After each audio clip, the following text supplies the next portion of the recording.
10 Mile last night. Hey, Hey. Hello. How's it going? Good, how you doing? Can I get you guys some drink? Coffee? Hey there. Are we allowed to park in the Ceres Foundation? You can no, Okay. but series today is what day is today? Wednesday. Yeah, our series landlord will be here and he will get Okay. upset. I just parked on the street and fed them. But you know The space next to it that's closer in? Are they both? the street. Unfortunately, you could pull. Let's see, is there another space? What about back into that just back straight out on the bricks over there by the bike rack? I think there's space. That's Okay, space. yeah, it looked like there was space there. Yeah. If there's a bike there, just drive over it. Okay. Bikes are no good. And who rides bikes nowadays? Oh wait, there's another one? Oh, there's two kinds.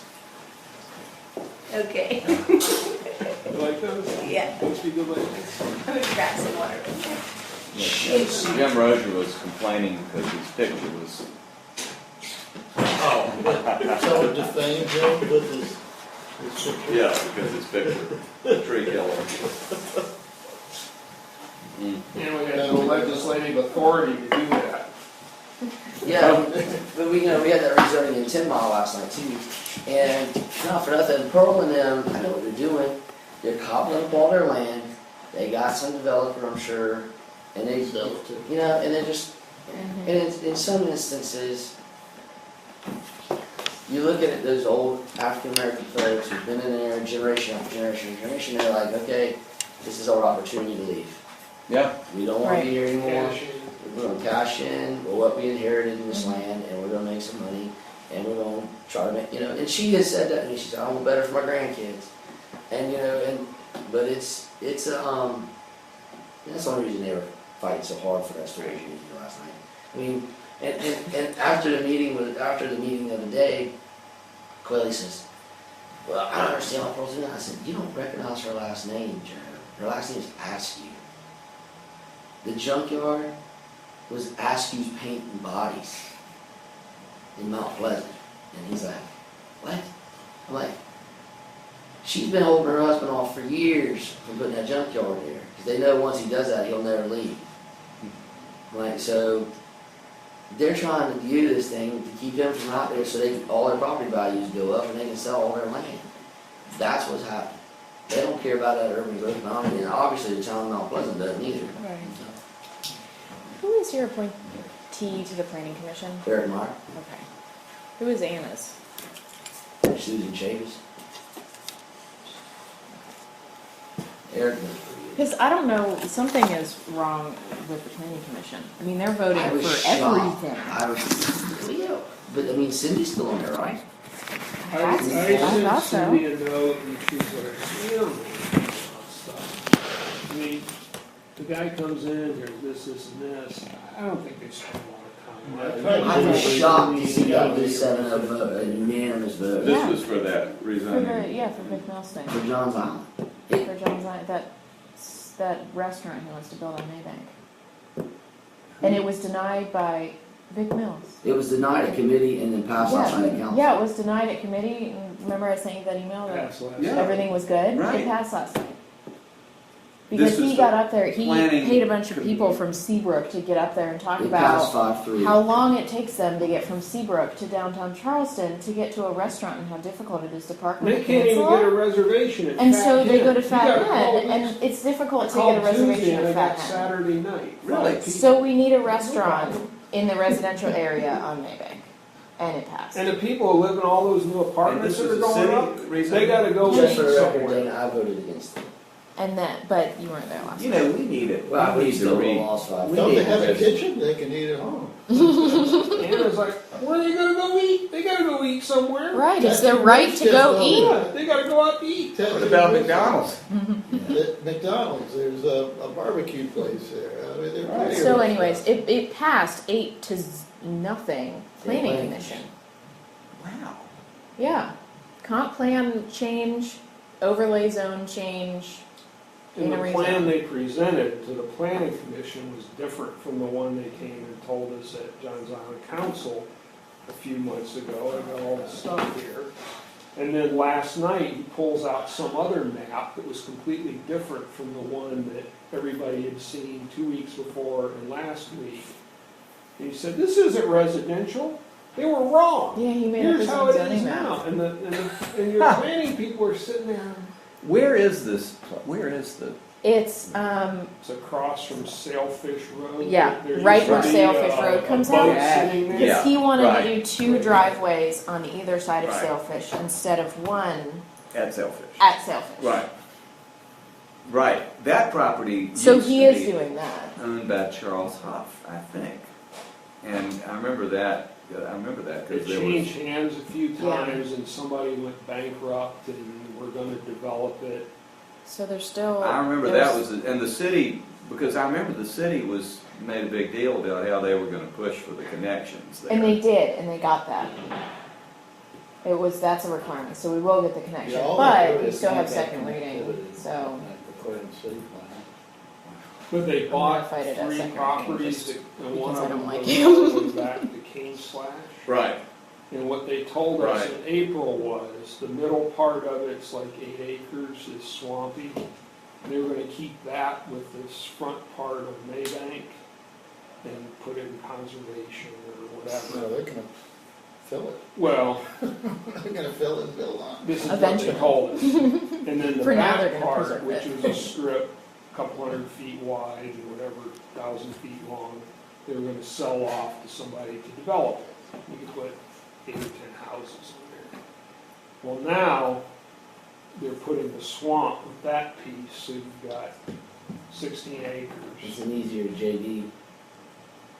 So now Subdivided it's well, still wow. swamp, but they No can wetland. put 40 houses in the back, Mhm. because they've got, I told Vic, I haven't cared for him since the whole Bueller Landing BS. Oh, They yeah. tried to cut off And he the was NIC. touting his reputation as a developer. He said he's had so many successful developments in Charleston County. For the last 20 years, he said so many, and I was like, oh, really? Which one was successful are you talking about? Because none of them are. You know. 2 weeks ago, But- they came up after the meeting and told me I was a liar. Rich did a little dance with him in the public comment line. Yeah, I'm gonna go last. You go, yeah, that was last night. He's- Yeah, he's- that was funny. He is. he is, ooh, man. Yeah. He had Rawl, man. Rawl was just Oh, yeah. out of shape, dude. Rawl got mad at me during the committee. You saw that, right? Yeah. You were sitting there. Yeah. When I voted against it in committee, Rawl and he said, "You voted no." I'm like, "Yeah." He says, "You gotta be shitting me." I'm like, "No." He got up and stormed out. Yeah. Have a cigarette. I'm like, "No, I don't like Mills. He's not a. He's not a good guy." He's not a developer. I know. Oh yeah, Rawl's not a developer.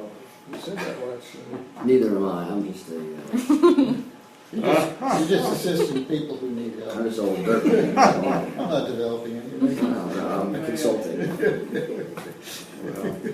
Well, we had a day of fun in Columbia yesterday with the gas tax. I heard It was, Vince had like an 83-page PowerPoint or something oh, we had to fix our road thing. about Did we anyone- need less asphalt. And more Yeah, I ran drainage or into ran into Vince at the Mass Transit meeting right before the county council meeting, and he said they need to change their name to Alliance for More Asphalt. Oh, yeah, that's all it is. That's all they that's all they want.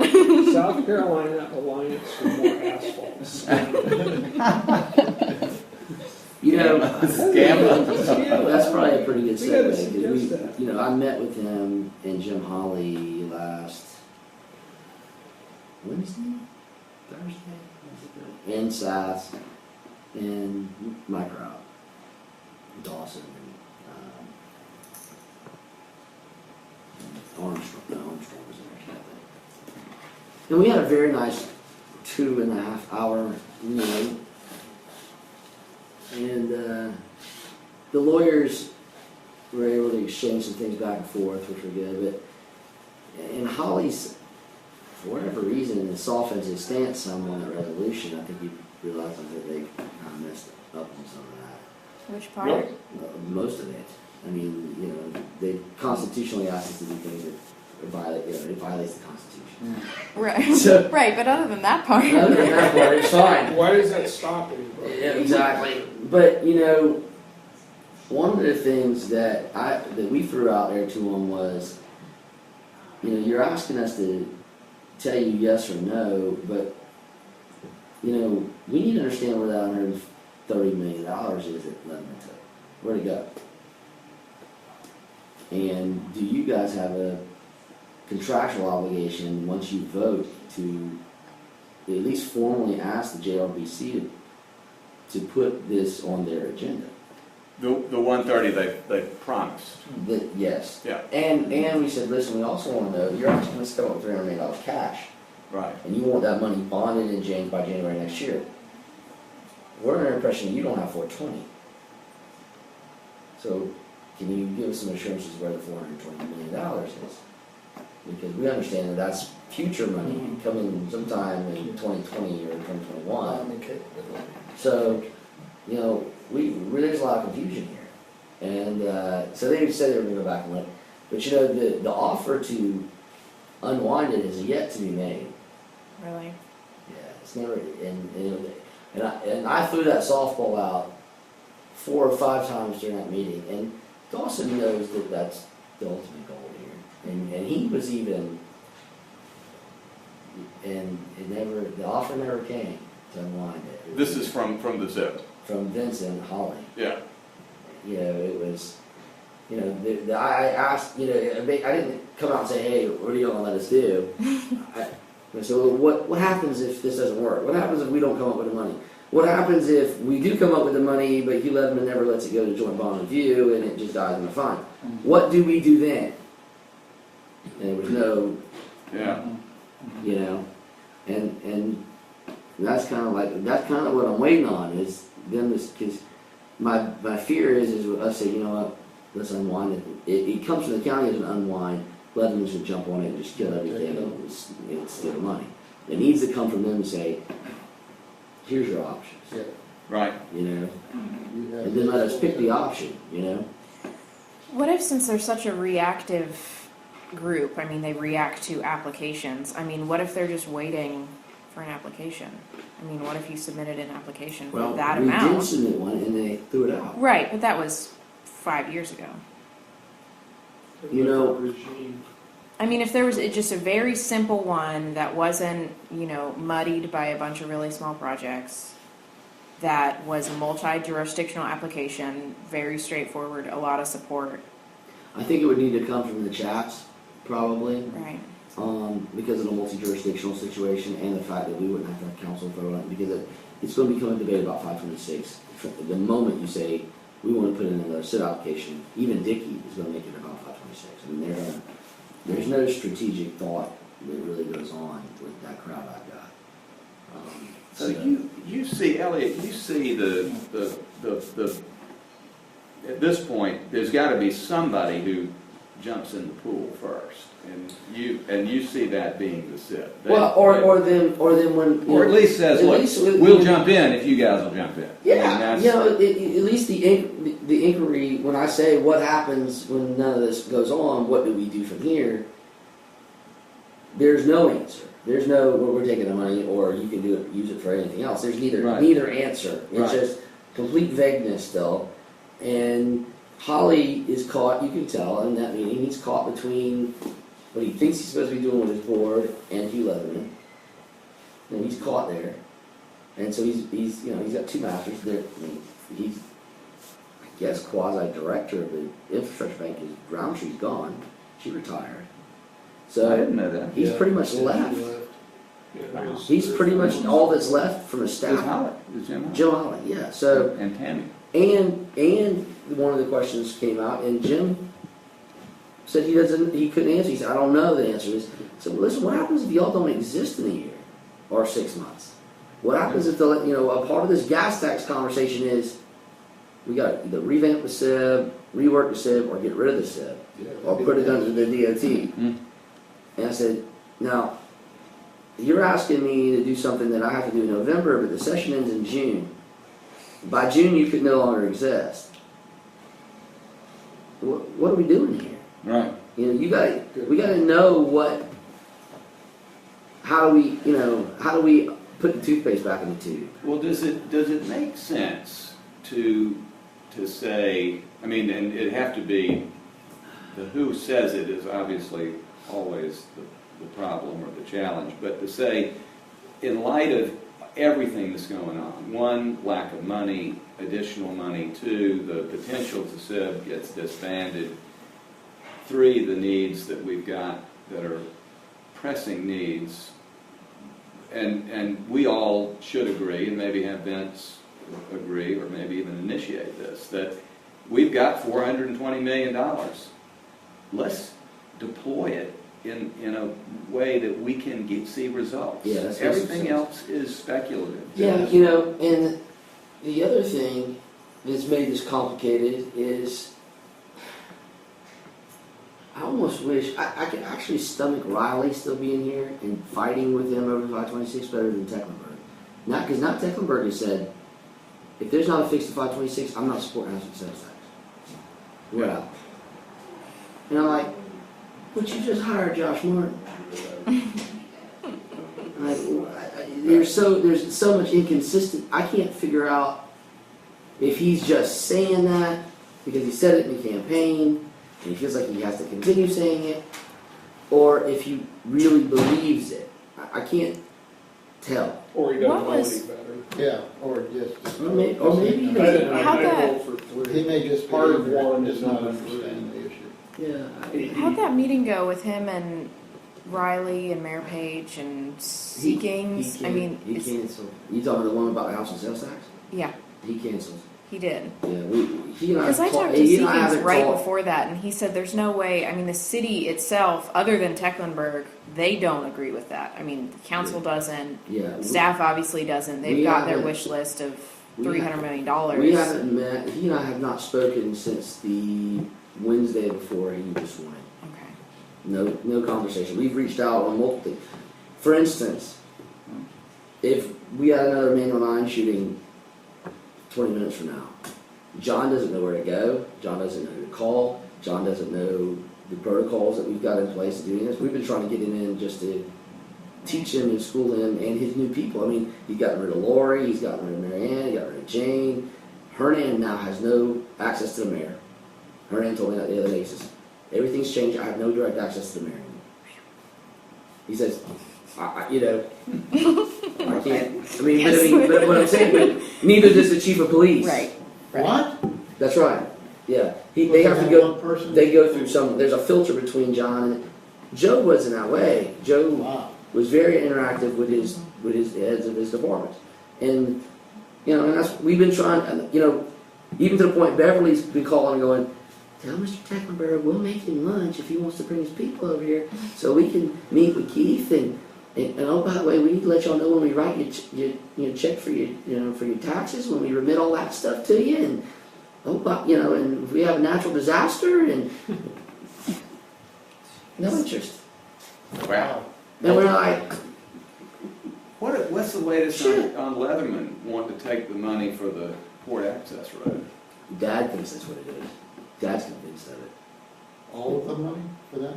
Dad's convinced of it. See, because they owe, because he knows Dad's going to sue him again. Yeah. Dad's gearing up. And, he's been meeting with Leatherman once a week, and Leatherman keeps telling him, don't worry about it, I got the money, don't worry about it. I'll have the money, Mayor, I promise, blah, blah, blah. And they're like, you better hurry up. Because y'all, y'all supposed to be letting a contract to build that port in February. So he still thinks, when he says I have the money, does he mean that? Dad says, where else is it coming from? I mean, That's he's what- talking to Dad talking to Campbell, Dad's, talking to the rest of the crowd, and he says, he doesn't know where, Campbell's like, I don't know where else the money's coming from. If it's not coming from the mall park, where is that money coming from? Right. They're $200 million or so short on the access road, and then, there's some argument about what. Oh, they're killing me. They haven't scored away money up to this point? No, they're short, and the port's telling them that, if they don't have to pay for this access road, you know, there's other things they can be doing, and he's, you know, he's all in with them. I mean, that's all he cares about is that port terminal, and you know, he owes Dad probably $100 million worth of overpasses.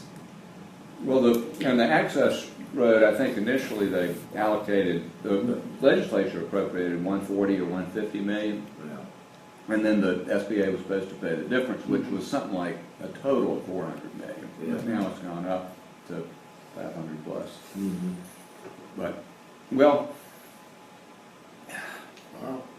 You know, so you, and Elliott, you were saying earlier that you thought that the way this thing would unfold would be the SIB would do something like what they did. And then the county would file a lawsuit and then there'd be a settlement. that's kind of where I figured it. But at this point, Still. yeah, is that, Well, You that still think resolution hurt. No. I told Vince, and I don't know if he gets what I'm saying to him, or if he's just being coy, but I told him, I said, Vince, hey, resolution, if y'all had done it right, we could have forced us to something. But y'all wrote something that's unconstitutional. And so my lawyer's sitting there going, we don't do this. And the rest of council's not stupid. You know, we're not doing that. I mean, they're stupid, but they're not. The law knows enough about law. And so to Quayle, even to the point where Quayle's even like, I hate 526, but we're not getting bound by that. That's bullshit. You know, in my crowd's like, all of them. Oh, if they can try that, we can sue them. Which all it does is prolongs this. I was wanting to see something that says, you come up with the money, you're done. Now. what if your dad were to say, I'm trying, the question is really, who is going to say this? I mean, who is going to be the person who says, look, this is, and we'd like Vince to do it, enter into a conversation about what to alternately use that money for. You've tried to do it, and you've been slapped down by Leatherman, who at this point may not do that again. Maybe he's in a different frame of mind than he was. He certainly seems to be, because now he wants the money. If it was me, with all the controversy, not all the controversy, but most of the controversy surrounding the SIB with the legislature is the 526 project. So Vince should say, or someone in that crowd should say, and maybe Mike Wooten's got the balls to do it. I mean, somebody needs to be able to say, listen, we're going to save the SIB. We got to get rid of Mark Clark. The rest of the state is Mike not Wooten might do it. Mike's He'd got- like it for I-73. I understand, Yeah, but I mean, battle later. but you would think even in Mike's mind, even if he can't capture that Mark Clark money for I-73, he's going to have the SIB one day to do anything on I-73. So he needs the SIB to survive, and I'm not sure it survives this session. Well, at this point, the Grooms was passing a bill governance bill out of the committee, which I think he did. And it's just the appointment of the commission. It's not the SIB. But Grooms is ready to have amendments submitted on the floor that would do away with the SIB, put the SIB under the DOT, that kind of thing. And Tom Davis has drafted an amendment Well, to and do I that. don't know where the money's going to come from for the SIB going forward too. I mean, you know, I think Paul was pretty clear yesterday's paper. Mm-hmm. That money's going. The sales tax money's not going for new roads. It's going to repair old stuff. And Right. the SIB doesn't repair old stuff. They build Right. new projects. So where's this new source of money to bond with coming from? You know. And Christy Hall said the same thing. She Yeah. said we ought to be repairing the existing road. You know, and we've got such a different problem. I mean, we've got such a different problem than the rest of the state. I mean, our roads aren't as bad condition as everybody else. Don't trust us. Yeah. I mean, we've done a pretty decent job of building roads, unless you live in Walmart. But On a dirt road. yeah, on a dirt road. But no water. We like dirt roads on Baltimore. I love it. The more dirt roads, the better. I'd rather live on a dirt road. But you know, I don't. You know, I can't. I wish they would. I hate to say this, but they can mess around and screw up this next sales tax. I mean, between the Mark Clark Gas tax. and then maybe pass some gas tax, because I think the normal voter's gonna say, they just raised my taxes in Columbia 10 cents, why do I need to pass a penny sales tax in Charleston? And, Right. and not, they're gonna really mess themselves up, because we'll never see any of that money. Well, and one of the actors in this whole thing is going to be Americans for Prosperity, Yeah. and they are probably going to.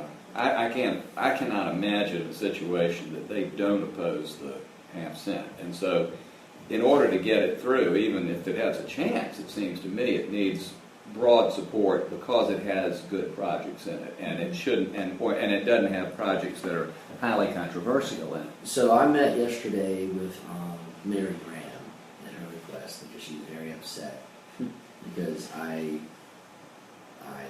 some of us made a decision that we're not going to let the chamber run this new sales tax. Right. And she's very upset about it.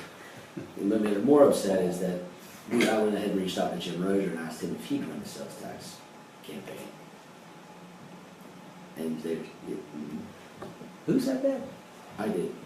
Oh, Rozier in Charleston County? Because he has no Charleston County baggage. He's a former chairman of the DOT, and he's a consensus builder for the most part.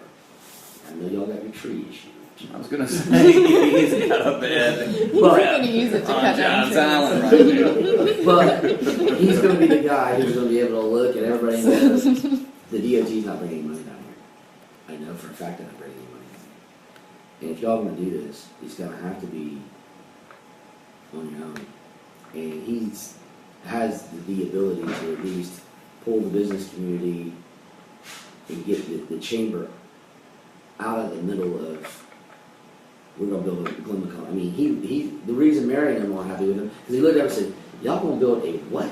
A Glen McConnell Parkway? I thought he was in support of the Glen McConnell. He's- Last time I talked to him, he said, let's shift the focus from 526 to the Glen McConnell. Well, what he told them to me, y'all can't even get one loop done, how you can get another one?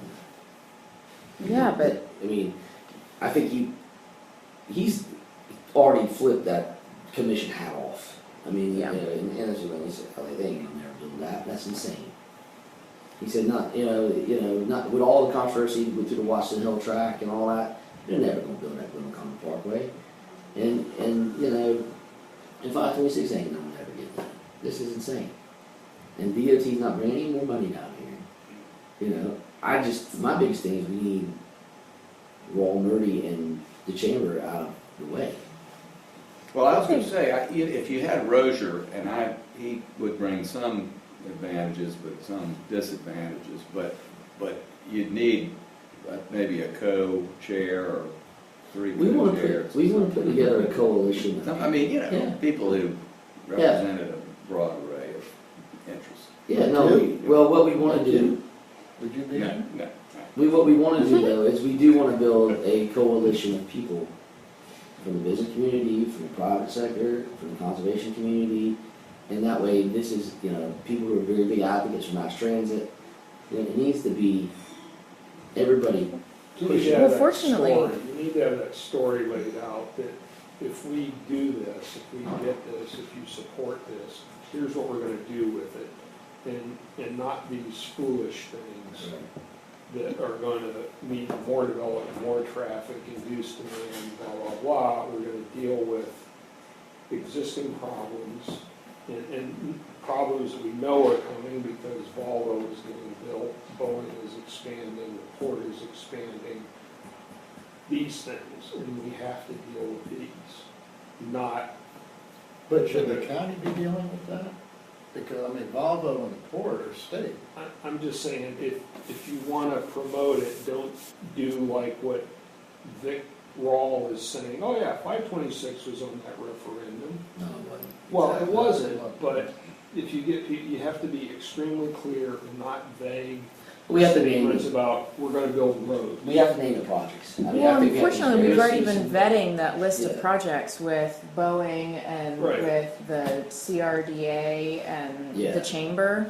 I mean, I think they would be supportive of that list as well. And mass And- transit, which is transportation. Right, and that would get MUSC It's not and just roads. It's got to be. transportation. It's got to be very specific about what we do, and that's why this trying to get the alternative I-26 plan out now Mhm. is good. And that brings a strong and fairly different constituency. Those And, meetings were I mean, packed. yeah. I mean, they've had a ton. The one last night, I was there at 6 o'clock, and that's when it started, and there were already, I don't know, 40 people there and News 5. Really? Yeah, and it was just at the Charleston Museum in their little entrance hallway. Really? Yeah. I mean, there were tons of people there. Well, isn't And they this said the group, North Charleston one was packed, and the Yeah. Somerville one is tomorrow night. it's a new group, and it's a great idea, and one that can be marketed well. You know, where basically you get people off I-26, you give them an alternative, a choice. I mean, everything about it is save energy. It's good. Redevelopment potential in North Charleston and the stops. Along there, yeah. So, but And it that goes- it's gonna go right by the new, transportation center too. right, yeah. Oh, it's got a lot of Yeah.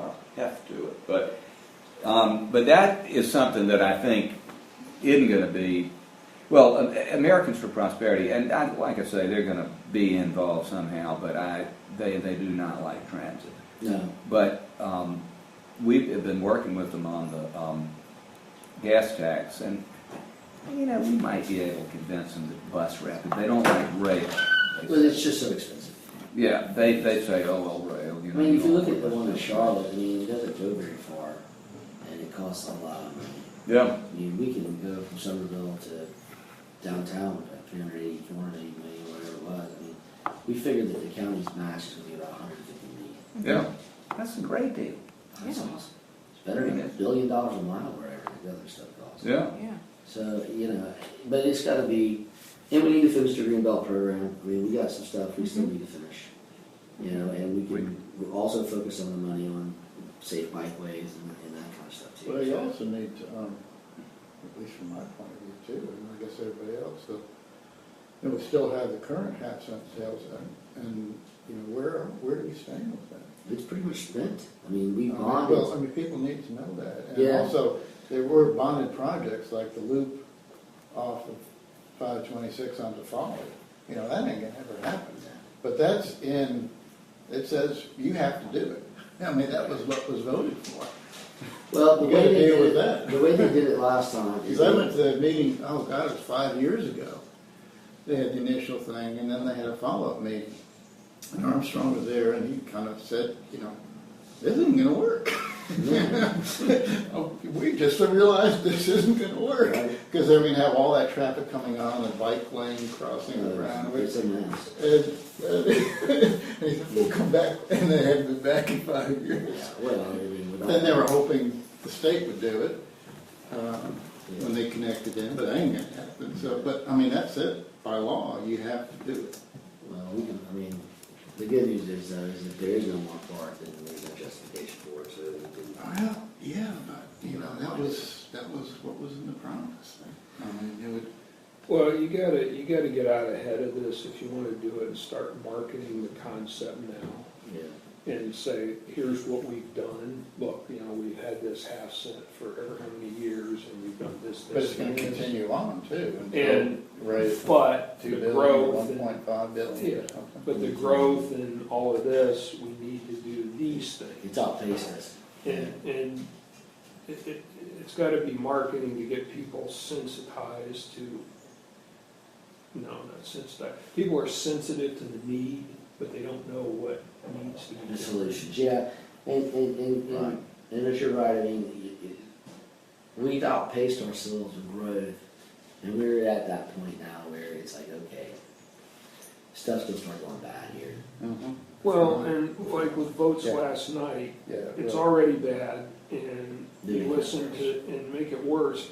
And just thinking about our little slice of the world there, or even down on James Island in Maybank, there's no buses on Johns Island. I mean, if those people are truly living in a bedroom community and all those cracker boxes are building out there, and if they're working at MUSC, and if they're working at Boeing, and if they're, I don't know where they work. But somebody needs to go to all these people buying those cracker boxes and say, where do you work? Yeah. And how do you get there? We've tried to And- reverse engineer it in some regards. We would go to our bigger employers and ask for zip codes of where their people work. Well, but and part of this half-cent sales tax or SID money or DOT money, wherever money is coming from, you need to understand the needs Yeah. and come up with some ideas, maybe not solutions, but say, okay, if John's Island is turning into a bedroom community with 40,000 houses that are being built out there in apartments, why are those people living there? Where are they going? Yeah. And a lot of them are taking their kids to school off island because the schools suck. Yeah. So you got 2 round trips a day, Yeah. right? People coming and going. You got people 1 round trip a day going to work, people going. So you need to get a grip on that. And all those people coming from Somerville, where are they Hello. and going to? Hey. They go into Boeing, they go into medical, they go into. Costco. Well, I mean, where do all those cars go? And that's pretty easy Oh, to figure okay. out, right? Yeah, they do these origin Yeah, destinations. Well, studies. yeah, but- Yeah. 237. It's part of this comprehensive Right. sort of, 230 okay, if we get so far. money, where does it go? Well, More I think, asphalt, too, that- more- The other part of that, 240. that's an analytical piece of it, and the other one is just to say, the common sense, we're gonna Yes, ma'am. spend it, and we're gonna Yes, correct, we're gonna fix the bottlenecks. And Yeah. we're gonna fix Yeah. 17 in Maine and Maybank and Thank you. River, and which Right. should be, Right. actually, if they went ahead and did that, it would be helpful because it would demonstrate, we're just saying, if the pitchfork gets going and functioning, then it would be a good demonstration that the county can move forward and solve problems. Yeah. And I think that's one of the things that there's a sort of credibility need. But, like Rich is saying, you lay out what are the needs, what did we do with the last funding and why was it good? And then what do we need for the future? And some of these high-profile things like 17 in Maine are ones that everybody understands. I mean, that's a no-brainer. People do have to realize that it ain't ever gonna be good because of our topography. Yeah. I mean, everything has got to funnel through a few streets because of the water. It's surrounded by rivers. It's just going to. It- I mean, It's that is a real problem. Over time, we've made, thanks to our 40-year-long mayor, one mistake after another Right. on land use. Yeah. We've got street systems that don't connect, we have big pods of residential, and then over here, big pods of commercial, and the two don't Right, but relate in to each addition, I other, mean, the only way except to by get one road. And so- north and south is the Don Holt Bridge or Avenel Bridge. Right. Yeah. And that's everything's gonna have to go there. Coming in, everything has to come in at Listen, 17. There was, and I think it was 2 years ago, It's gonna be a real problem. when we had that big traffic, that day we had that huge traffic nightmare and both bridges were shut down. Yeah. I actually drove through Monk's Corner to get home. I mean, I had to go 402 to 41 to get home. There's no other way to get there. I'm all for connectivity, but there are limits. Well, you do the best you can do, I and yeah, I I agree. think you No. end up with But a people have to realize that we live Well, in a damn. They also have to realize there's no city in America that has anything going on that doesn't have traffic congestion. I mean, Atlanta, Denver, it is a function of people. economics and people. So there's a limit on what you can do and what people ought to expect that you can do. But if you say, Well, but to that point, expectation is if we add more lanes, we build more roads, it'll make it better. But Right. won't. That's Well, the I problem. mean, we know that, but the guy sitting in traffic on Main Road doesn't know that. I know. Doesn't know that there are other alternative solutions and mitigation, and it may not solve Yeah. it. I mean, they have- So, back to your marketing campaign, you gotta soften people Right. up. Let You them gotta know get it's them. gonna always be a problem, which you Yeah. can make it better. But it's gonna be a problem. It's not like Kansas where you can put roads anywhere. so here's the thing. I mean, it seems to me that we've got this challenge of how to get 526, how to kill it finally. Yeah, just get people to stop talking about We're moving toward the half cent. We've got a big conversation going on in Columbia, and we've got Natalie's list of roads priorities.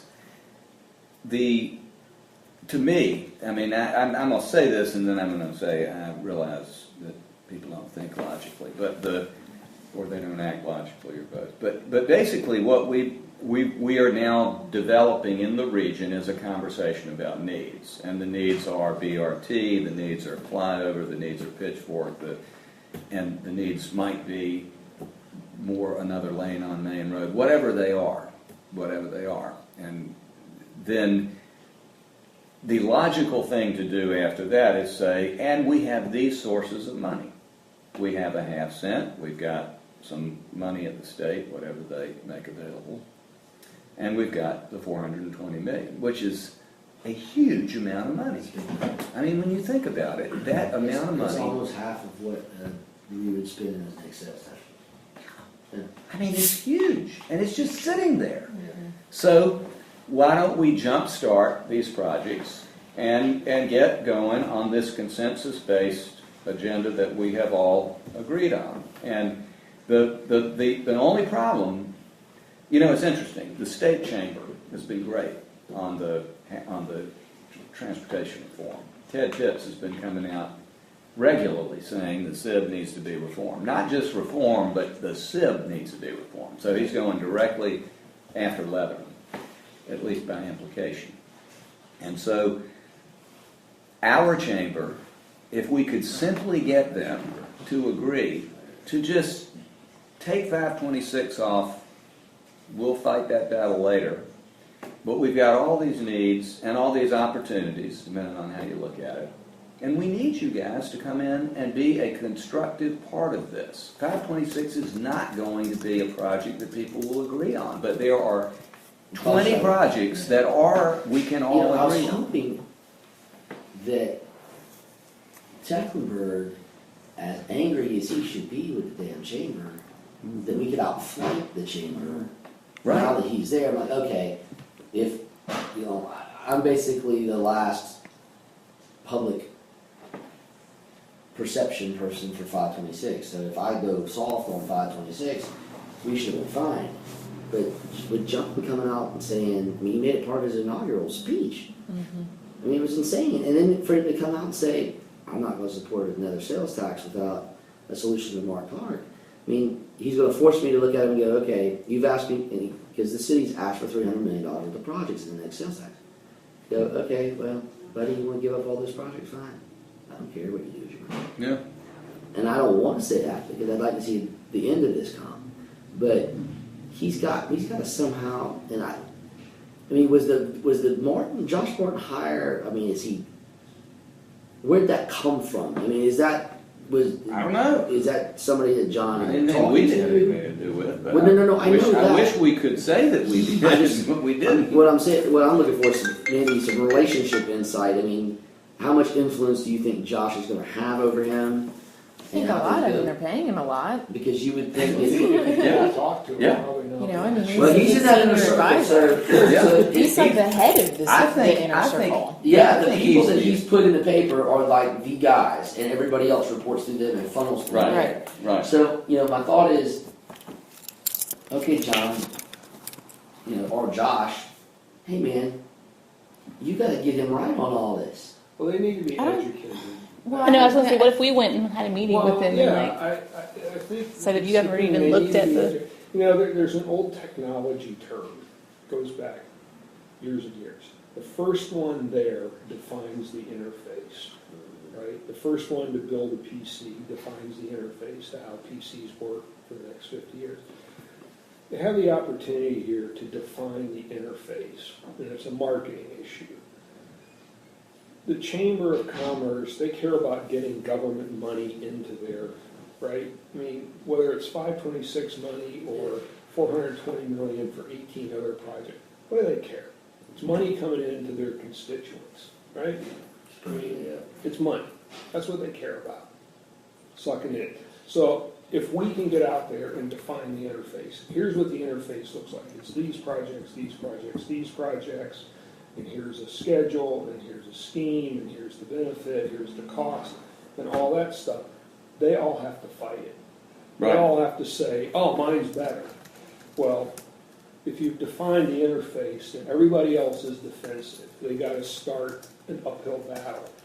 And if you've got a list, you've got ideas, there's money at the SIB, there may or may not be money coming from the feds for rapid transit, there may or may not be money coming from the state, but there's SIB money as long as the SIB's around. You can come out with it doesn't have to be detailed, but here it is. Here's the vision, here it is, Right. and then everybody else is, oh no, yeah. Well, then you carry on and just do what you said you're gonna do, and everybody else either gotta get in line or they get pushed off to the periphery. And that to me, at this point, with all this stuff going on at the state, all this stuff going on in the city, with the new administration, and you're gonna get a new administration in Washington in a year. So it's a great time to do that, to just stand up and say, here it is. Well, I think it's time, and I don't know exactly how to go about doing this, but it's time for the community to really have a conversation, overall community, about what they want this community to be. I mean, Joe's been there, Joe was there 40 years, and for the most part, a lot of what's happened is his vision for everything. To be blunt. Or lack of it. Yeah. I mean, but we all have to admit, though, he did stump his toe on some things. But It was a dead city. it was a dead place, and he's done some good things he did some good things for me. I mean, we're the damn number one place in the world to live, or whatever the hell. And listen, people drink that Kool-Aid, and they move it here in droves. They drink it. But I gotta say, this city is amazing. I mean, it was considered in the 1700s the most beautiful city between Philadelphia and Lima. And so Joe Riley had nothing to do with that. He did not. And so, but he did embrace that. And every city that has anything, even Chattanooga, I mean, really,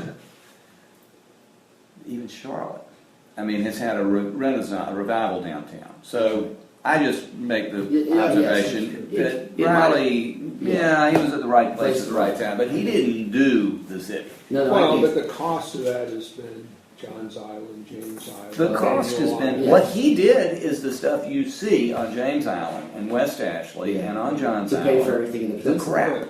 That's his city. Right. Yeah. But nobody, I've been the saying I mean, lack that's of been vision. happening all over the country, though. That's been It's not happening like all over he the has country, but if fostered he's that. a genius, it shouldn't have happened here. I'm But not saying that here's he the is. I'm opportunity. just saying that James Island and West Ashley and what we see as problems isn't unique to Charleston. No, so the point there, I would combine those 2 points. One, the sprawl isn't all his fault because he wasn't smart enough to figure it out, because maybe no mayor was that smart. But also the revival in the downtown wasn't his attribute, his legacy either, because most cities even didn't have what we have down here, were reviving downtown, and Charleston revived downtown like other cities did. So anyway, I agree, but I think in terms of the role that the mayor is playing, I think that we're giving Tecklenburg way too much credit. I don't think that he's going to have any say in any of this. Even if he says he wants 526, he's going to sound like an idiot because nobody agrees You got to with get him. him on board. I mean, I think that's where if we set the down problem with is the he's guy. keeping the noise going, and that's But what noise? The few crazy West Ashley people on social media? I mean, no one can look at this list of transportation projects and say, no thank you, I'd rather have 526. I don't think that we haven't heard that yet, and I don't see anybody's reaction to Tecklenburg's adamant position about 526. Nobody has reacted and said that that's appropriate. Every person on city council. Well, there's a few crazies. Well, yeah, just a little. right. I just don't see that as the biggest problem. I It's think not the that biggest problem, but I think what we need, again, I don't know how we do that, how we do this, but I think we all, and it's something that I go through as an elected official. I think I know what my people want. I really don't know. I don't. Do we really? I mean, Well, that's where the marketing comes. well, but I mean, I'm not even talking about the sales tax. I'm talking about in general, what we want this this area because right now it's getting, that's what Dan said, it's this kind of hodgepodge of successes, and there's no way to really wrap your arms around because of you got a city and you got an unincorporated county and you got North Charleston and whatever the hell's going on up in Berkeley and Somerville. I mean, you got all this stuff happening. Mount Pleasant. You got all this stuff kind of happening in our community with no consensus on are we going down the right direction? It's And if we're getting not, there. It's getting there though, do because we- people are getting frustrated Pissed about off. the traffic. Yeah, they're angry. density, And again, I think that's where, whether the plan's good, bad, or indifferent, if you come up with something and you put it out there and you say, this is it, everybody's either gotta get in line or fight it. And there may be some things at the fringes, but if it's well thought out, and back to Tecklenburg, I don't know the guy, probably doesn't have a whole lot of awareness about all this stuff. Maybe he can be educated, maybe he can't, but again, if we go with a list and say, here's a vision, you need to get with this, whether it's development, transportation, transit. well, but again, one of the problems I have right now is, you've got me out here who I'm just trying to grab projects in order to justify the sales tax in order to get money and get things happening. The only reason we took the 41 project over was because I needed for the sale to convince my Pleasant to need the sales tax. And not very much dissimilar on 17 in May. But then I got Vince who's going, we don't need more asphalt. I'm like, he argued with me about 41 in that meeting last week. He's like, you don't need to widen 41. I'm like, Vince, how can you say that? Well, all you're going to do is create more development. I'm like, not in Charleston County, we're not. I'm like, that is what that is over there in Mount Pleasant. I'm like, dude, we got 48,000 cars a day on a 2-lane road. It's dangerous. Well, there's some horses that have already left the barn. There's other barns. But we need everybody, I guess, we need to get a coalition of people on the same page here about what the fixes are. I mean, the first thing, obviously the first thing that comes in my head is, hey, we got to build these roads and we got to widen this and da da da da.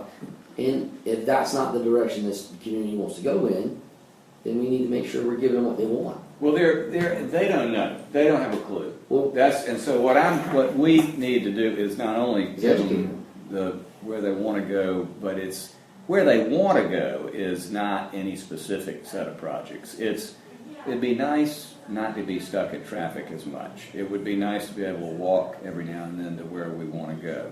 It would be nice to be able to bike, like this guy Brad DeVoe who came over here. He's the guy with the Daciot Society, the libertarians, and he lives on Johns Island, and he said someone promised him that 526 would be built when he bought his house. I said, who promised you that? To the real estate. Well, somebody on DOT did. So anyway, but what they really want is not any one project. They've been sold a bill of goods, marketed 526. That's been the marketing, and it's been marketed in a lot of different ways. So we need to present the vision. I say alternate vision, but it's just a bigger vision. Yes. And it's not just road projects, but it's also changes to the gathering place ordinance that we're working with the city. And that's what I'm headed with all this. It can't just be, just last night's a great example. It can't just be about transportation. There's two other elements Right. here. You got workforce education and you got zoning. They have to Right. go along with all this. And the Right. workforce education is extremely important because that slows down these 54 people a day moving to Charleston. We got to slow that down. I mean, here's a developer saying we need to slow growth, okay? Because we got to. I mean, our infrastructure can't take it. And so, and we've got to get real. I mean, that urban growth boundary, I didn't realize it till last Thursday when Colin started asking questions about where's the urban growth boundary in East Cooper. It's a joke. In Carolina Forest. Well, they've already passed it. Yeah. The town's passed it. Right. And they're developing back. It's Darrell Creek. It was, yeah, so you got Pepper Plantation and all that stuff that's being built. Right. It's way beyond, I mean, And that's where the big traffic comes from, and that's what these people like Jimmy Bagwell don't understand. It doesn't come from the boulevard. no, There's, right. there's no traffic at the boulevard. no. There's no traffic at Sergeant Jasper. I say that, my neighbors think I'm nuts, but there isn't any. I've been playing tennis over there Yeah. 25 years. I've never seen so many as 2 cars backed up at Sergeant Jasper. But they don't want it in their neighborhood, and that's the problem. It's the reaction is, I don't like it, and I don't want it near me. And that's as much as people know. Yeah. So we need to have the vision of what they do like, and go to the things that, that, again, the vision is not so much new roads here or there, or even BRT, but it's people who can walk, bike, drive a car, have options, their choices. They're all, and so what we try to do, we met with the Boeing people, and we asked them if they would co-sponsor or they would sponsor a forum on transportation. And they were timid, interested, but it's like, I don't know. They're scared of something being their fault. So, but I said, look, you do it with everybody. You do it with the regional development, with the chamber, with us, with everybody. But we need, in fact, Elliott. So what about this?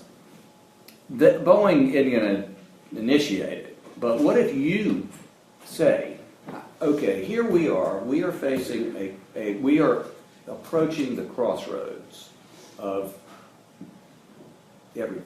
Mm-hmm. Money, growth, congestion, all those things. I am, as chairman of county council, I would like to convene an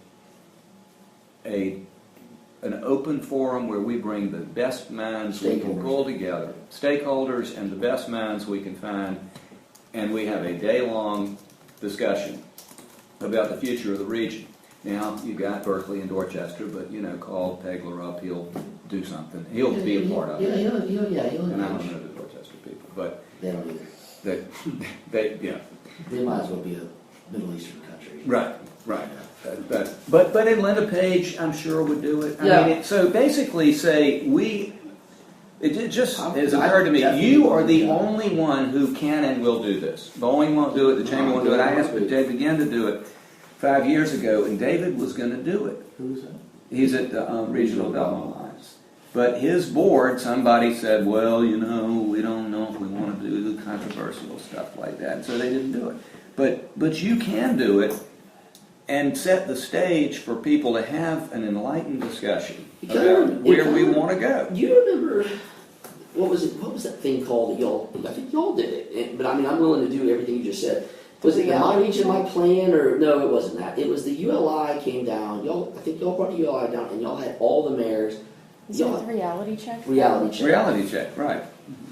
And that was, Everybody talks about it still. Listen, my I've heard dad about has it a based a bunch. lot of what he's done in North Charleston on that reality check symposium. Well, you know that Anderson, they talk about it all the time. Ingleside, ULI, Center Point, all that stuff was based on the one thing, we've got ULI, we've got even the chamber, I'll say, David Cannon crew.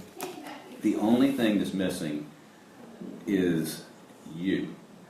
Because nobody else is willing to stand up and be the person to say, we need a new vision for the future. We need a vision that will guide us as we make decisions at every level about the 526. And it can be, you frame it totally neutrally. You just say, we need to make decisions about 526. We need to make decisions about half cent. We are going to probably have more funding from the state. We're also going to have 43 people a day continue to move in here. We've got Volvo. We haven't seen the beginning of the Volvo thing. And if you will do that, then we get ULI and others so that it is completely broad-based. Nobody could say this is being run by anybody. Right. Not by the chamber, not by the Conservation League, not by anybody. And it's not particularly partisan. Here's the issue, here's what but you can spin that with a little bit of marketing in here too, and get people. It's like a So charrette. many people to show up to that. We've had reality check was I went to that. Pretty good. That was big. turnout, and that was just It was over at the convention center. Was it? yeah. was a long time I'll never ago. forget that. I was sitting there. I mean, you get this kind of fluky years stuff. ago. Okay. Something I was like that. there were these I was just saying that was a long time ago.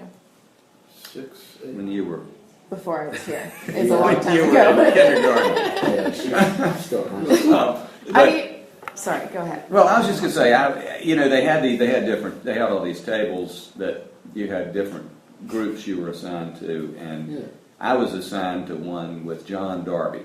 And so we're all stacking these Legos Yeah, on where growth should go, and I'm and everybody put them in the same place along I-26 corridor and West Charleston. I mean, in the right places. But John Darby's standing over here going, he's putting them right Where his on property is. the Kiowa River Plantation and up on the Wando River. Where he's- And I said, John, what's the deal with these two? I mean, are these growth nodes? And he goes, yeah, he said we were thinking that these would be pretty good places for growth, for new communities. And I said, that's interesting. I mean, there's no sewer and water, there's no highways to them, there's no nothing out there. You just stop. But here's the good thing is that didn't get into the final thing because it was the only table that had stuff stacked over there. So I think people will come, and I think people are ready to have this conversation, and I think that if we have a credible, authoritative, but also neutral, not grinding an axe person convene it, that we will get everybody we need, and then we can actually do a lot of legwork background. But Josh would be, he would be delighted. He's probably part of that original. Yeah. So can I ask you a question about this? And I think that this is a fantastic idea, and I think that it's really exciting, and especially in terms of transportation. And so don't take this to mean that I don't feel that way. Playing devil's advocate, you just explained that the Kiowa River Plantation and up on the Wando did not make it into this plan. Right.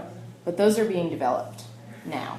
And the comprehensive plan is a similar process, visioning exercise for the next 10 years, guiding document with the force of state and local law is not abided by. Zoning isn't even abided by. And so in the sense that I love the idea and I'm already excited about it. And because I've heard about reality check a ton, and I am mad that I wasn't there because it sounded really fun to play with Legos. But You tell my babysit. I'll show you what all about Legos.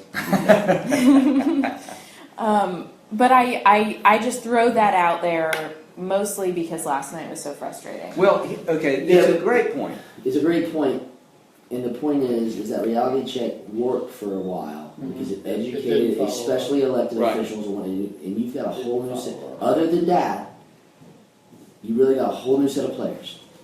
And to this day, Dad falls.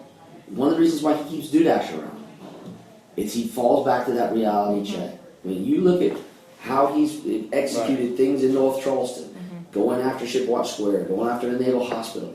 All that was part of how do you redo North Charleston, and he refers back to that. Now he's stuck with that plan for the most part.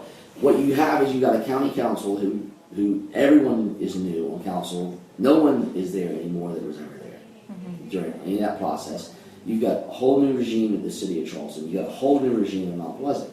It is a lot of getting the stakeholders and elected officials and the people who make these decisions, everybody on board for one vision and understanding how we're going to address the issues in the community. That way, when they're making this, a guy like Herb Sass, this would do wonders for him. He wouldn't have switched his vote last night if he understood exactly So it's what was happening. educating. Herb is a guy who wants to be educated on things that's going on around him. And Herb really takes his job serious. But until he knows this is what this community is supposed to be doing, he has no way to guide himself through that. Well, and I agree with that. And it's taken me a while to come around Well, to and that. that goes to Tecklenburg too. And here's a new guy, who's whatever he was, he's got minimal experience in this kind of stuff. He gets elected. Now what? Negative experience. Now what?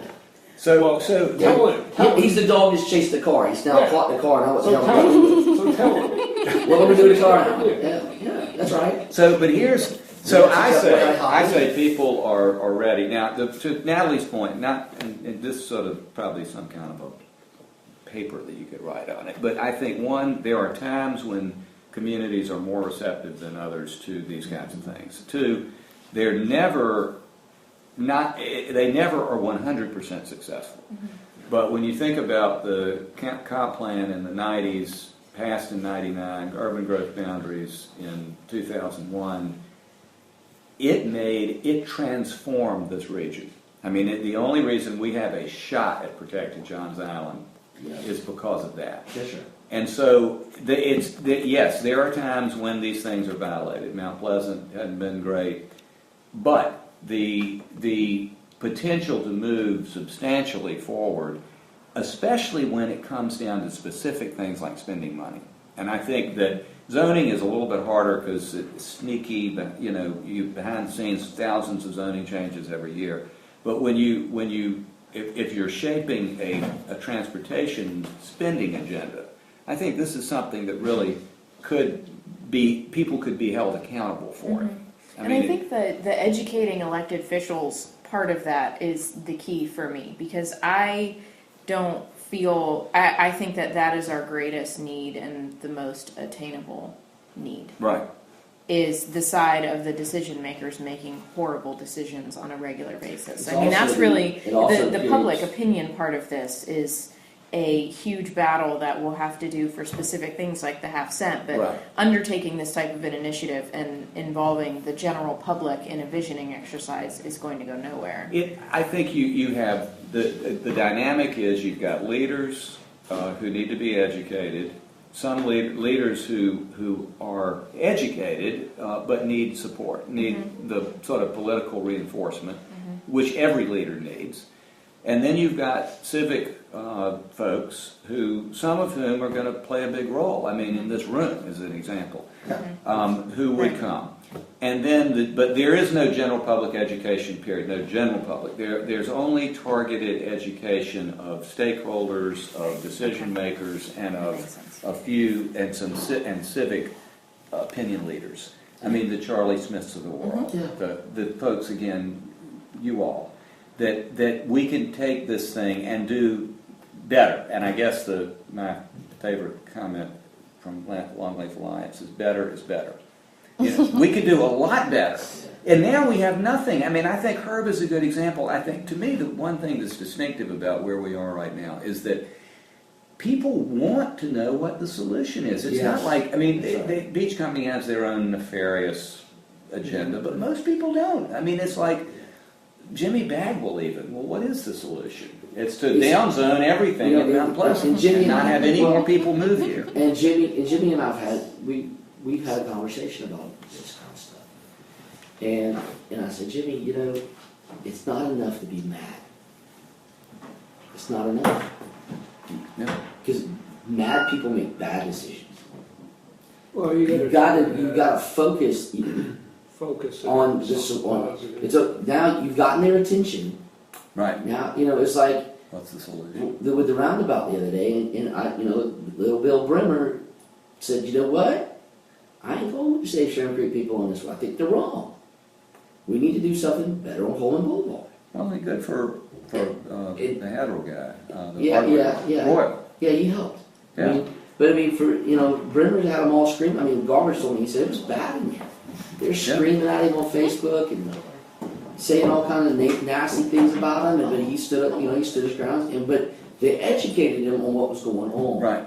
And, I go back to SAS. SAS, I don't, you can always have the Anna Johnsons of the world who you can't get anywhere with, okay? Right. But you minimize them if you get a consensus built with a majority of the Well, vote. you give them Right. something to grab onto. And right now, I think, Herb seems like a nice enough guy, and He's a sweet man. he's He's a very malleable, nice man. as we have seen. But if you give him a Understatement. But vision to hang on to and let it Yes. be his guidance, and it could be his Bible of county council. Well, you put that mindset in that, Herb, we'd really like you to work with us. Quayle's on the other side of it. So you got a guy like Dickie and Joe, guys like that, who, Joe's screaming, we don't need to rezone that thing and make that happen. But he really can't put together the argument of why. Yeah. So he can't Trying turn to help. And, yeah, I know. And Dickie's the same way. Dickie he has nothing, no ammo. He's just standing there going, no, it's wrong. Why, Dickie? Because it is. Yeah. Well, why is it wrong? I don't know, but it's wrong. And that don't win people over. Rich, no offense, we've been on the opposite sides of that. When I walk in years ago on that 526 debate, I'm armed. And I picked off Herb Sass. And I picked off Anna Johnson because I knew I was smarter than them and I could figure out, I had all the arguments. And I knew who I was fighting against. And I knew how to play them against Dana. But if we have the right vision for everybody, we can arm people like Dickie can be much more effective as a council person because he's not going to take the time to do it on his own. But if you give him the ammunition, Dickie can be effective. And this isn't going to be very effective. This isn't going to be a fight. This is going to be everybody's got to pull in the same direction. Right. And it's not going to be. I don't see it being particularly contentious. It's not like we're spending huge amounts of money on something that people are very divided about. Everybody agrees we got problems.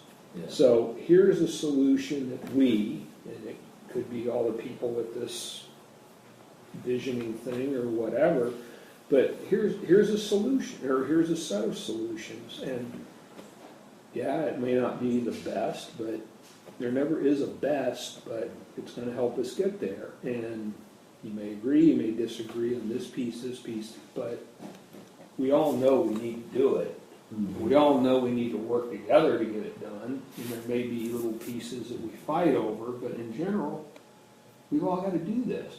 And if they come, they learn about it, they agree to it, or 80% of it, or whatever, then there we go. Well, it's And back also to an your point. opportunity that people, when plans are presented, people, I don't like it. I wasn't involved in that, but at least it gives them an opportunity. You had the opportunity to be involved. You chose not to, fine. If you did, you did. Yeah. And so it's not as if county council's coming up with a plan or you're coming up with a plan. It's the community's coming up. And that's the problem we have with the county. In Vince and I had this conversation, I said, a lot of people don't understand what the county does anymore because, to be honest with you, over the last year or so, my focus for the county is to get us out of the things that we don't do anymore. We've changed. We don't have that much land left. A lot of what we have, we've conserved through the Greenbelt program. We've got all these jurisdictions, we've got all these players, we've got all these moving parts and pieces, and really the county's job has to turn into more of bringing everybody together and making sure we're executing and being the backstop for visions for each area of our county. Because there's all the little towns and you're kind of over them. Yeah, Well, and we're out here doing all this job recruitment. Right. But you know what? Now, where do we put? Right now we're doing all these, We've been successful. Yeah. Oh shit, we've been successful. 14,300 and some odd jobs since November 2008. Just in Charleston County's recruited. And that's not your mom and pop guys. That's nobody that's opened a store with 10 people in it. That's just the things we've recruited, the big stuff. 50 jobs or more. So here's a challenge on that, and you mentioned you had this, what was it called, the reality check thing. and it went okay, and your dad's following along with it, and nobody else knows anything about it. So the challenge is you have this thing, you get a consensus, now what?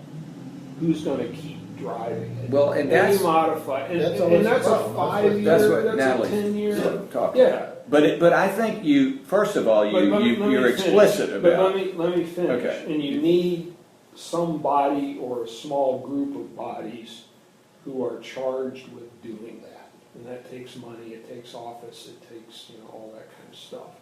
And I think that's what's gonna be a key element. We can convene a meeting and it costs, whatever, $20,000 to do it, and everybody goes away feeling good. Now what?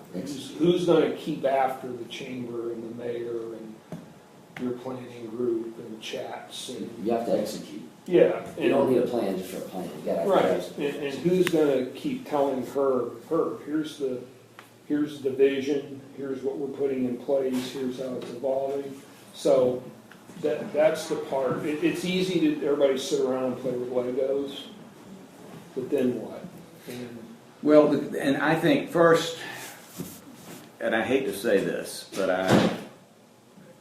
the COG will play some role in this, and they've had well, they should. limited They success. should. But the main thing I think is to get a formal group of people who come out of this thing who are the group that continues oversight committee, and it's got to be broad enough representation. We have to have the chamber involved. Right, absolutely.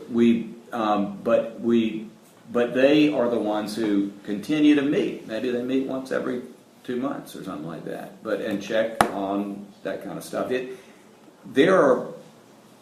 That's the challenge, obviously, is to take this thing. That's a guiding board, but then you need the staff to. Well, and we can do a lot of stuff here. That's one thing. We can organize things here. The COG, if they're given the right direction, they've got the ability to bring grants. We'll do that. Yeah. So and as far as funding goes, again, the COG has got limited success record, but still, they're the ones who did all 26 things. Yes, that's been a new day for them. It seems like it. It's a grown up thing. They got good consultants in. They got good people to help. I think they have they're a place that could be the home of something, and maybe there's more than one home. Maybe there's a citizens group, a business group, whatever oversight. But it's got to in Chicago around 1900 after the fire, late 19th century, the fire burned everything down, and so Daniel Burnham was hired around the turn of the century by the commercial club, and those were all the richest guys in Chicago. There's Marshall Field and all the big retailers who were basically made trillions equivalent. And they basically said, we want you to develop a plan for Chicago. And so Burnham developed the Burnham Plan. And the Burnham Plan included Grant Park, and it included not Millennium Square, but it included the series of parks along the water, and it included other stuff like the L and all that stuff. And that was followed and promoted by the commercial club. And then there was a new group that formed that's sort of based on that called Chicago Metropolis 2020 recently. But I've always felt like the business community has played either a non-role or a negative role in this. But there are business people like Hugh Lane and Charles who can and have played a tremendously positive role. And to have a few people in there, and you can't get the bad guys in there. I mean, they'll torque it. But you have the neutral gals and guys. I think there's a mechanism you need to put in place to make sure that things are followed. But it's not unique. I mean, it's been done in places all over the country. I mean, what about Zucker? I I was just going to say, what about Anita she's Zucker? she's got this new role as She's the head of the interesting. CRDA. She's got a lot to. She's got quite a posse. Well, So, speaking I of mean, if you which, can get her on board, she'll I'm supposed to tomorrow go up pull a lot to this away with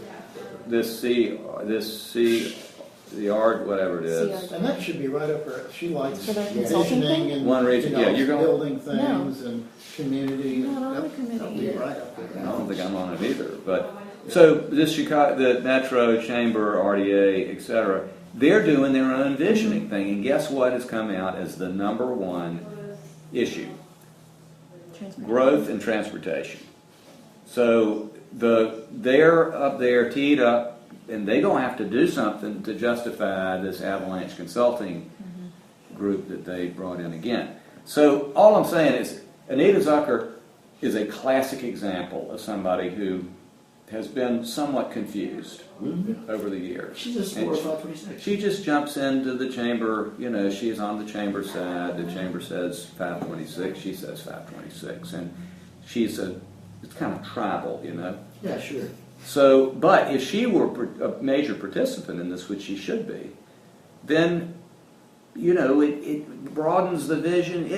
She may not say, I'm now against 526, but she may at least say, these are critical things for us to invest in beyond 526. And to me, it would be a success if the answer is 526 isn't going anywhere right now, but we better get off our butts and do some of the other stuff. She's all about Good training stuff. tech and workforce education. Yeah, I mean, she's, this is about job, BRT is about access to jobs for people who may not be as well off, which she's all about. It's about access to education. It's about living in decent neighborhoods. You know, all of that stuff she's for. So is this something that you envision happening before the half cent and helping with the half cent? Oh, yeah, I'll do it quickly. How far I'd say- before? You got to market. Next This goes Next back to the month. marketing. Okay. Happy to. I'm trying to get down to the You know, details. and, you know, I'm sitting here trying Next to figure month. out how do we roll this out? How do we roll this out? This is what we're going to do. This is what we want to do. How do we? I mean, We can ask Was for there any- already, they're good. it's Was yeah, there they're very good. Was there any follow-up to the think reality about check? it. Was there any sort of like, we should do this again in a decade? I don't know. I would say I was neglected like that. Okay. Reality check 2.0. Yeah. You know, The I don't know. The dude actually be a good resource to Yeah, understand. he would. I mean, he was very big and part of that. Mm-hmm. And, you know, I just trying to figure out, I mean, Dana, do we, you know, it's got to be more than me standing somewhere in front of a podium saying, this is what we're going to do. I mean, maybe, I don't know, maybe we get the paper involved. Yes, they would be Peter and I got ecstatic sued together yesterday. We both got sued in federal court. Peter Manigo and I both did yesterday on the same lawsuit for the guy that was running against my dad. He sued like a bunch. Oh, right, I saw that. Yeah, he sued an assload of people, including me, and Peter, and Bill Sharp. It's just ridiculous. But anyway, I jokingly called down there yesterday and said, tell Peter you never thought he'd be part of a suit. He wasn't suing you, that we were actually on the same side of something. And he and I went back and forth, but I think the paper there has to be some sort of, it can't be, I'm asking you this is happening. Right. You know, okay. That's Elliott, defining the interface. yes, that's right. Right. It's happening. You just assert that it's going to be done, Yeah. and here's how Here's it's what's going going to to happen, and we got to have everybody at the table. And, you know, Have one of the editors. They've already. You remember the city-states thing that Neil Pierce did Yeah. when the paper and the Donnelly Foundation and the chamber all went to Kansas City, and Neil Pierce came out here and wrote that series of articles. Yeah. The problem with that is they didn't have the stakeholders involved. That was the difference, and it also was in Kansas. I mean, it went to Kansas, and I don't know. Kansas seems anyway. It's low and it's flat.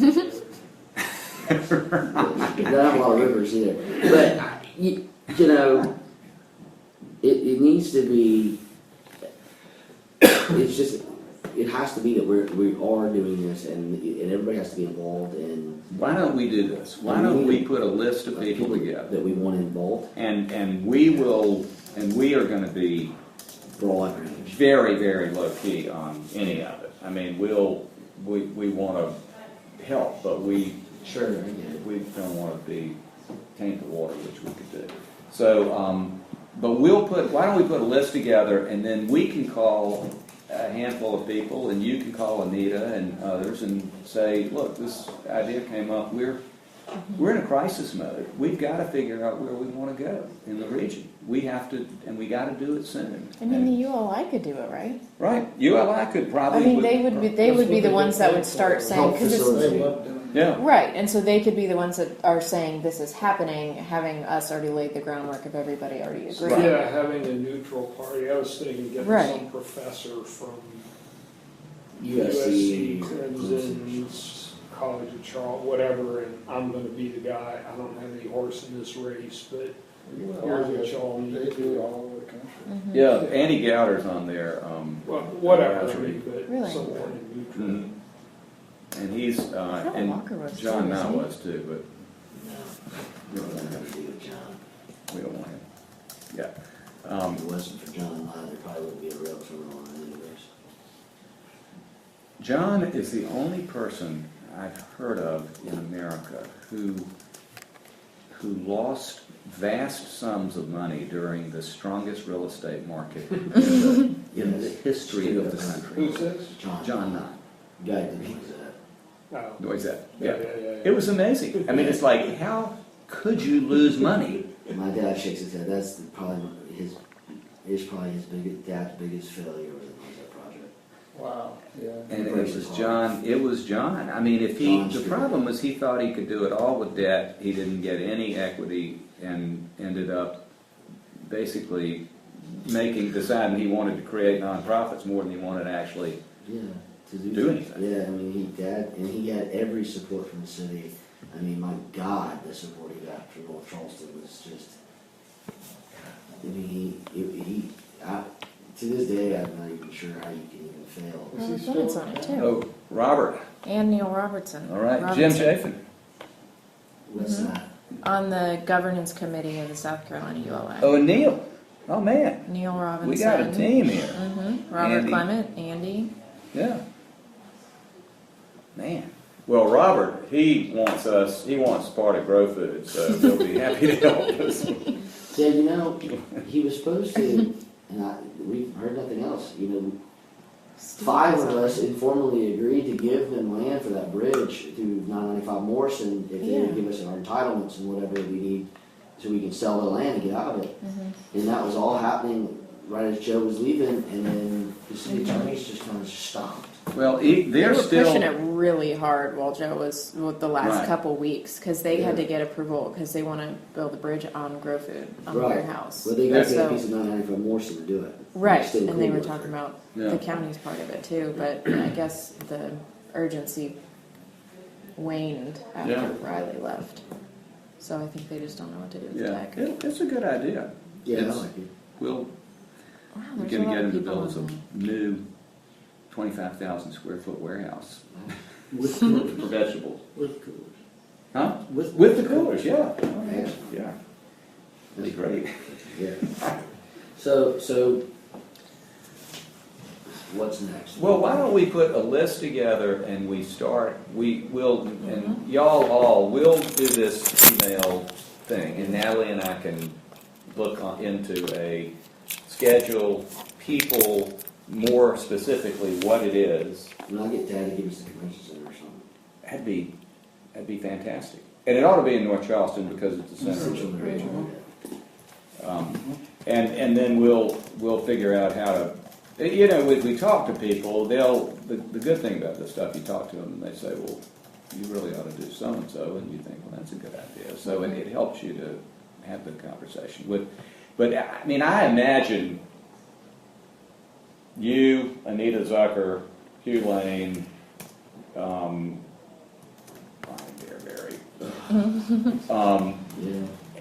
Yeah. maybe our board chair, Margo Lewis. I mean, all, David Ginn, all Sure, everybody's on the basically same page. saying we are vitally concerned about the future of the region, and we're vitally concerned that we don't have a vision for it. And so what we are here to say is that we are going to convene a citizen, initiative to bring in. We got ULI here who are going to do the legwork on it, and We'll also try to find some money. I think we can find the money for it from Donnelly.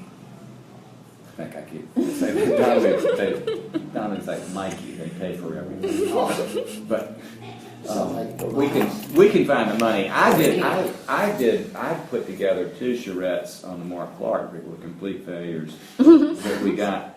I mean, not on Mark Clark, on Glenn McConnell. Yeah. Got money from NOAA and Coastal Council of the time, and then Riley ignored every single thing that we recommended. But it would have been a lot better. Put together the East Edisto convention. The East Edisto project, when they were working that. That was all paid for by West Lake. No, I mean, because it was nice too, I mean, they had questions and everybody had these little things to push and instantly the response was. Well, we should, definitely, that was fun and interesting. Well, Dover Coal did that for the Rethink Folly Road charrettes that they held too. They had a big room full of people with the clicker poles and all that kind And of Josh stuff. was involved with that. Yeah, he was. Us Yeah, he little did that. people, you know, who don't make decisions, don't get to talk to people, it's nice to get that instant gratification and say, yeah, I'm right there with what everybody is thinking and saying and doing, and, you know, it may be the extent of their involvement, but at least their voice is registered. Right. And I feel like, yeah, I'm in there, you know, they know what I want. It's got to be a combination of first education and bring in people like John Norquist, who was mayor of Milwaukee and then head of the Congress of the New Urbanism, to talk about what the options are. You know, I mean, we want to get people primed to think about solutions, not just, well, I need this road widening type stuff, but what are the bigger picture issues? How does land use affect transportation? What can we Maybe do more with than gathering most people places? can handle it. Well, there's some really good speakers on this subject. We had, for example, Walter Goulash, who was a transportation planner from Florida. Yeah, I remember him. You remember him? I mean, he's super. And then Andres Duani, who I wouldn't necessarily bring Duani Yeah, into he this, just came in. but he did the Joe VAR. Minicozzi. Yeah, Joe Minicozzi. He'd be Joe really good. Minicozzi would be That good, the too. economic side It of was it. great on the mass transit thing, and I think they ended up falling off when the college changed their deal. But what was the crowd? Was it Edom from Spain? Right, That was part of the original all I-26 thing. They right. had a guy. Now I have to ask what his name was again. But they had a guy who just could explain mass transit and the effects of mass transit. At Edom, who was just fantastic. We'll bring them all in for a Maybe day. this is a 2-day thing. Well, It's starting to sound like it. We've done these before. Free lunch. We did Well, I them mean, in you the- could also have a leadership day and then a people day, because people can't come to something for 2 days. You know, Friday and Saturday have kind of the pro thing on Friday and on Saturday where people could come and invite everybody if you got the, when you get anybody who wants to come. Yeah, it should be. We did these things in the early 90s, and we had Andres Duani, we had Walter Goulash, we had Victor Dover, and we had probably 4 of these forums in the early 90s. And that is the reason we have urban growth boundaries here, and no one else in the South has them except for Florida, which have it in their state plan. But because that was the educational platform that basically people began to understand, 1, you can do better than sprawl, and 2, one way to do it is urban growth boundaries. And so the stuff works. It isn't a silver bullet, but it definitely Is anybody up toward Somerville looking at similar kind of things? I don't have much sense of what they're doing up there, but it sounds like it's the way it has. Oh, just, I feel like we didn't ever get back to Elliott about what we can do to help him with the SID. And the resolution that he passed, it sounds like, he's stuck. And I feel like, given the resolution, can we talk to Vince and what can we do? We need to have an offline conversation with Vince Yeah. about Dodge and Holly. I emailed Vince yesterday, and we're going to talk on Friday just to catch up on what the status of the transportation legislation is, including the SIF. And we will, I think, at this point, if this thing is to roll out the right way, it seems to me, and I hate to say it because it kind of prolongs the agony, but it seems to me there's steps of different of actions, and one is for Vince to say, with all of this going on, we need to put the 526 funding out there as a potential source. I mean, maybe that we can use it. I mean, just to make that statement would be a huge step forward. And saying, well, you know, we can't promise anything, but the benefit of doing this visioning is that we'll understand fully what the region's needs are, and we can figure out how they rank with respect to the other regions, which are higher. Oh, yeah. I mean, I was amazed at Kate's editorial that said there are 55,000 cars a day on I-85. I'm thinking, that's like nothing. I was up in Charlotte this weekend, and we, or both last 2 weekends. The first weekend we stayed in Concord, so we used 85 to get the Great Wolf Walk line. I never saw traffic in Charlotte, North Carolina. No. There was no traffic there. Nothing like 26. No. 26, there's 26 got 930,000 cars a day. They're not the same. There's 95,000 cars a day past the intersection of 78 and 26. And it gets worse as you get closer in. Right. And it's like, what the hell? So, but that's a good point. And so we'll talk to Vince and see if we can roll this out with him making at least, you know, again, maybe not saying we're going to do away with, we're going to reprogram the money, but say this is an important opportunity to think about it. And I mean, how could you be, only the crazy people would disagree with that, you know, on West Ashley. But anyway, this is an important turning point for our region, and one big source of money that's available today is $420 million. Okay. That's it. Can you guys know? Excellent. Thank you for bringing All right, I'm going to go to my 12. Hmm? I'm going to go to 12 o'clock. Especially What you got at 12 o'clock? Chris Drummond. Who? Chris Drummond, he's a political consultant. Oh, Yeah, I'm interviewing him to whether to run my next campaign or not. So yep. my guy died, so Rod Shealy was the guy who ran last time for us. Yeah. Yeah. Next campaign for what? I have to run for re-election this year. Oh, Yeah, I'm in your district. I'm up for re-election. You're up for elect, really? And so is the guy who says you're going to run against you? Don't know that yet. So you represent. I bet that guy that comes to council meetings. Oh, him, yeah. Yeah, You might run against with the him. papers, and Yeah. I'm gonna give the lawyer this. Yeah. He's filed suits and stuff. You know, he does the same thing in Dad's meetings. He talks at every. He does the same thing at the city council Yeah, too. it's insane. Yeah. Anthony G. Bryant. You know, I have not been, I hate to, and I'm going to admit this, I have not been going to these meetings when I started doing this work earlier in the 90s. I would go to all the meetings like Natalie does. And I miss them to a point. But there was this one guy from Johns Island, and y'all don't, I know you don't remember him because he was really old even then, named Pinckney Moore. And he would stand up at every meeting and talk about Buzzard Bruce Marina and how they shouldn't put poop in the water. And he'd go, you know, and he was this gnarly. He looked like he grew up in a holler in, you know, West Virginia. And he would say, you know, they just got little green dollar signs in their eyes, you know, and they're like the slot machine, you know, you pull the arm and all the dollar signs go around, and then they'll give the permit, you know, and he was the best speaker ever. And then he was also, then there was another guy who was an admiral, who was British on Johns Island. Admiral, what was his name?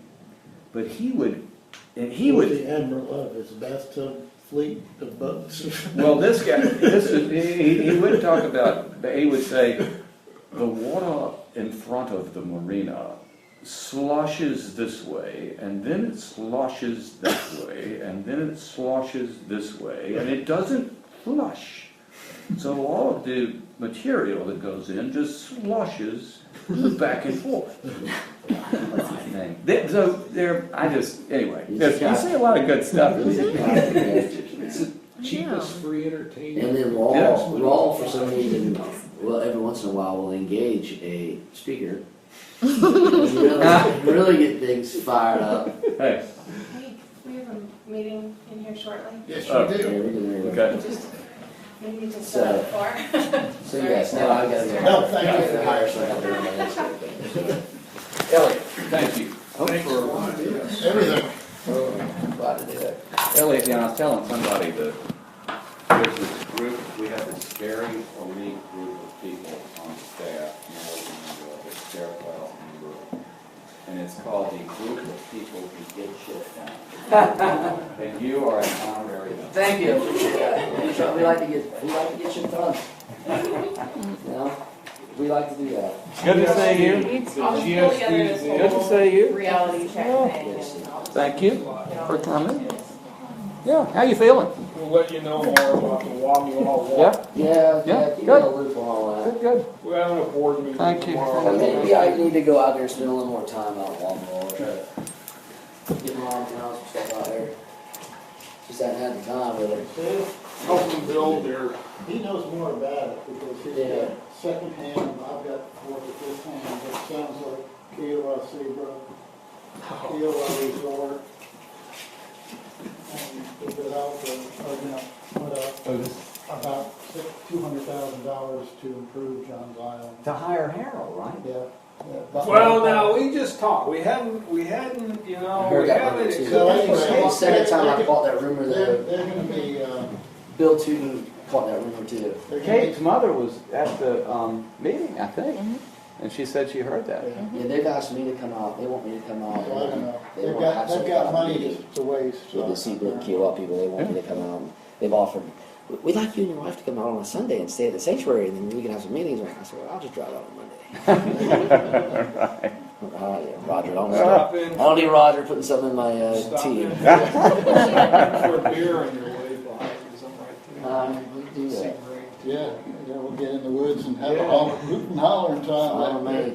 Yeah, they want to improve John's Island, the roads and the education for the workforce. They want to build a Sea Island Greenway. That's exactly what they Well, Yeah, the Johns Island Educational Greenway. yeah, want. Educate but them. no, it makes no sense. No, I well, think they want a 4-lane Bohicket and Main Road. Maine needs to be wide.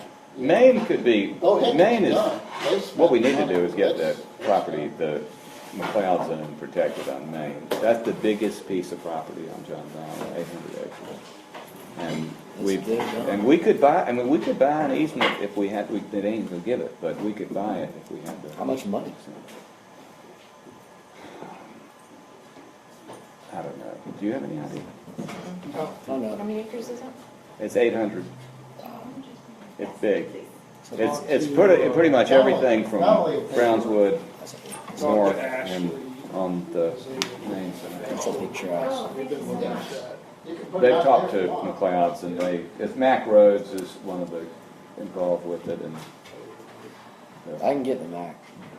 well, when we get to a point where if we get the half cent, that should be, in my view, that's a key piece. And it doesn't have to be. You don't have to buy it down where there are no development rights. It could be Limited. limited development, and it wouldn't be that expensive. Speaking of that, I'm making progress on Watson Hill. Really? Good. Good. Yeah. I got a letter of intent going to them today. And so Ken's responding to you now? That's good. Finally. That's a good start. He's got enough. They got enough. Well, he finally came up with a number. Oh, yeah? It's a big one. Yeah. It's a big one. They paid $24 million for They it. want 30, It's not bad. and I got somebody. Could be worse. I got somebody willing to give it to him. Yeah, really? Wow, that's great. Now, that'd be wonderful to put that parcel to bed. That would be That's the great. goal, and then that would also stop the downtown parkway. 61 Yeah, across. right. We got a big developer out of North Carolina who's willing to take it down and who's done CEs before. Yeah, And he's willing to reduce the density down and maybe just develop a 500-acre parcel or a 250-acre parcel or something on the 165 side. yeah, Keep everything away from 61 and then CE yeah. the rest Good. of it. That makes sense. And that would be consistent with what East Edistow has up there too. Yeah, and he's got the horsepower to do it. Yeah, good. And there are plenty of people who pay big money for a chunk of land in there too, because that's a good location. I'm going. See, Hi, good to see you. Thank you for coming. y'all be good. Yes, ma'am. All right. Okay, let's get out of here. See y'all later. All right, Elliot, Thanks. thank you. Thanks, thanks. Yeah. All right, y'all. We got a plan. Sorry for rushing. Bye, Natalie. Bye. Take care. Coming back. Bye.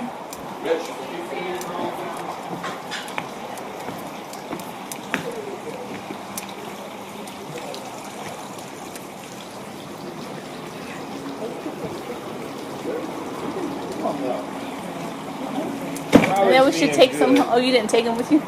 No, You're I'll let too you nice. know. No, I was gonna steal some from my family. Well, take, go get No. back in there. No, take That's some. okay. They don't. Yeah, They don't need it. yeah. I It's put- okay. I put them on the counter in there. Yeah, they're chocolates, so you give them some chocolates, some Coke, and... I know. I want to go get a bite to eat. We have to pick the kids up from school, yeah, at 12:30. Are you gonna go?